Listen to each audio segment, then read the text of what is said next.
Priya news కు స్వాగతం. ఈనాటి ముఖ్యాంశాలు 15-20 minutes or half an hour basis monitoring. Patient will start improving within 2 to 3 hours. What I have seen with this one. But the moment BP drops, we need to stop first vasodilators. Then comes vasopressor. Vasopressors are the same noradrenaline. Then diuretics if perfusion is restored. Never initiate diuretic or Lasix or infusions if patient's BP is less than 80 systolic, because BP will further go down and organ failure will result. So if BP is a little supportive, more than 90 or more than 100, then only we need to initiate diuretics. Before that, we need to think of inotropes.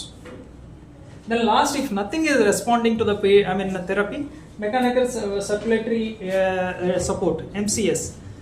That I'll come to in the last part of my talk. What are the mechanical circulatory supports?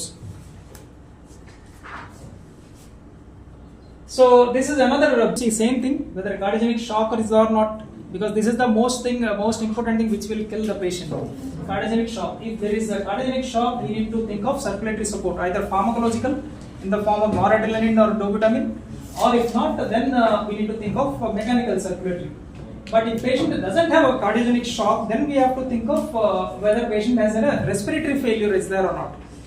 If patient has a respiratory failure, first we need to think of ventilatory support.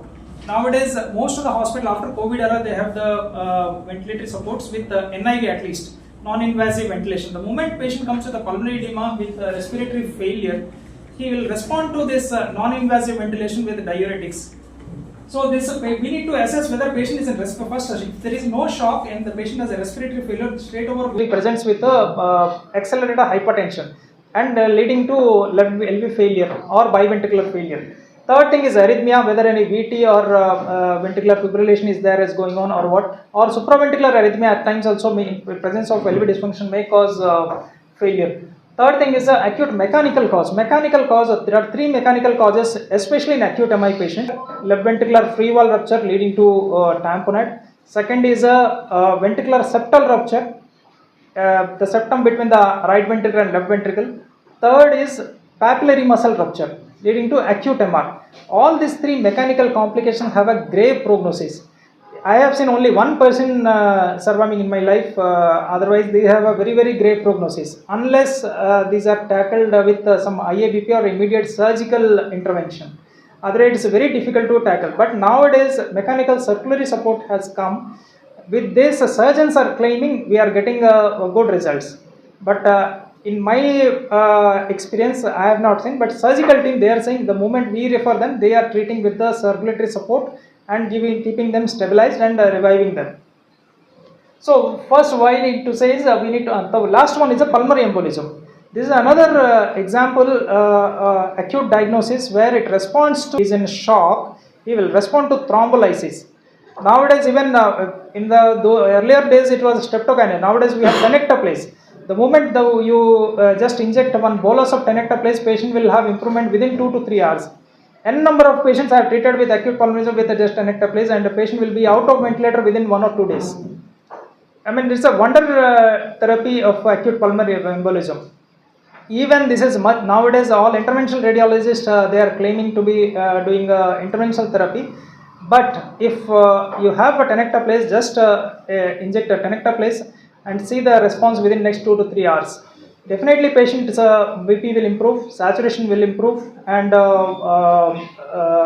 overall patient's sensorium will also improve if patient is in shock. So these are the CHAMP is the like 5 things. These are 5 things are treatable causes, but except the mechanical cause, all rest all are like treatable causes. So then comes we have to think of the congestion or the crepitation. We have to hit hard then and there.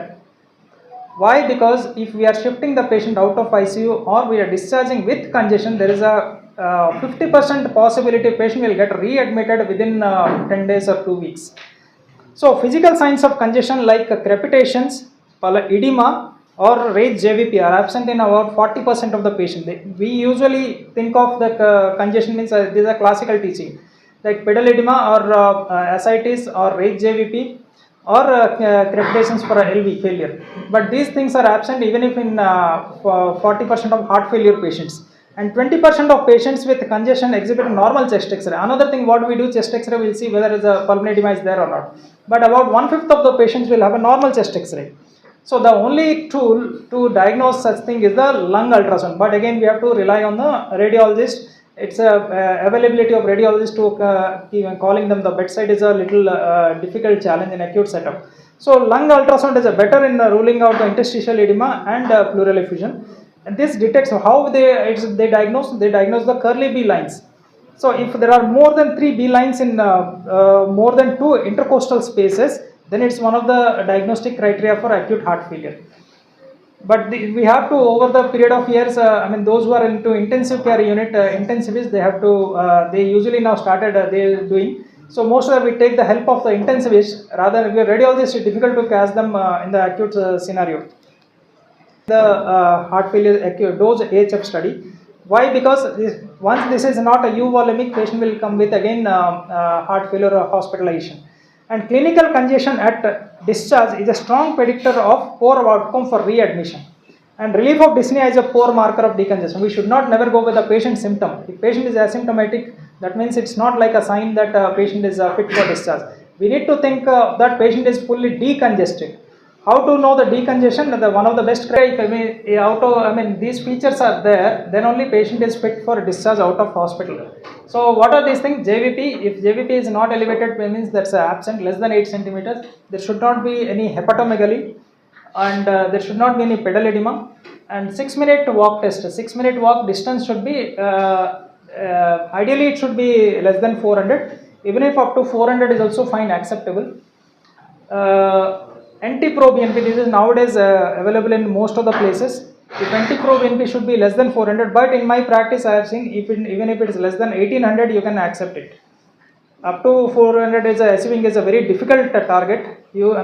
Needs to a longer duration of hospitalization, but not a very strong criteria. You can optimize the thing over in a OPD.